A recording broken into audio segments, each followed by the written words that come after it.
Hi everyone, I'm Jackie. So today I'll teach what is load extension graph. So in this lesson, you will learn what is load extension graph and how to sketch plot it, alright, for an elastic solid. So in this case is spring.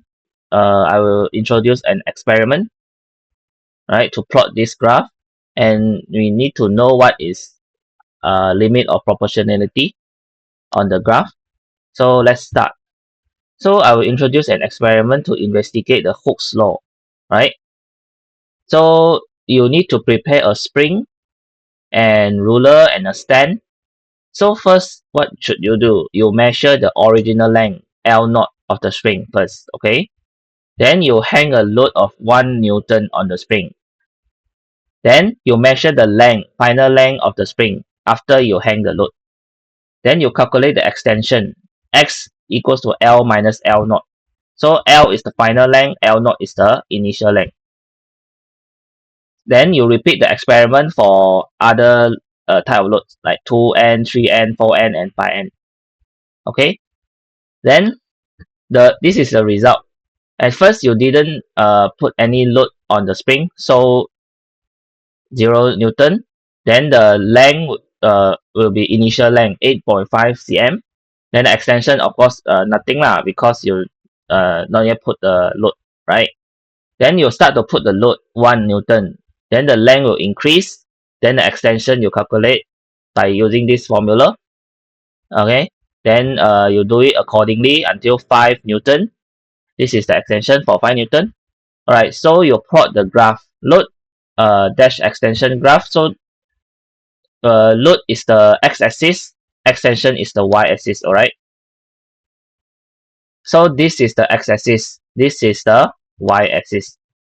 So you plot it 0, 1, 2, 3, 4, 5, 6 for the x-axis load, then 0, 2, 4, 6, 8, 10 for the y-axis, alright? So if, for example, like for this case, for this first row, so the point is 0, 0. So you plot it at here. The second point is 1, 1.5. So we plot it here. The third point is 2, 3. So we plot it here. Alright. Then you plot it accordingly. Then you'll get the graph like this. At first it will be straight line, then you'll be curve like that, curve upwards. So I need to describe this graph, interpret this graph, alright? So first OP.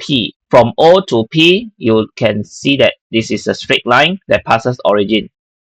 So in this area, in this part, the extension is directly proportional to the load. The X is directly proportional to the F. Right? So we say that it obeys the Hooke's law. At this part, the spring obeys the Hooke's law. After this point, beyond P, this is the limit of proportionality. After this point, the graph will curve upwards. So it's no longer directly proportional, no longer straight line. So it no longer obey the Hooke's law. Don't obey the Hooke's law already after the point of limit of proportionality. Alright.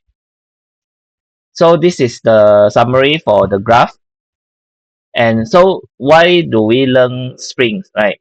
Because springs are very important in our daily lives, especially in car suspension systems. So this is the spring. So when going over bumps like uneven surface, so the spring will do its job to absorb shocks to prevent the car body bounce, right? So you can maintain the smooth ride, right? And for other example like door springs, automatically close mechanism. I think you saw seen this before. So when door is open, the spring will be compressed. If the door closed, the spring will slowly close, right? The spring will return its normal position, cause the door to shut, right? So yeah, this is my lesson. So thank you for watching. Goodbye.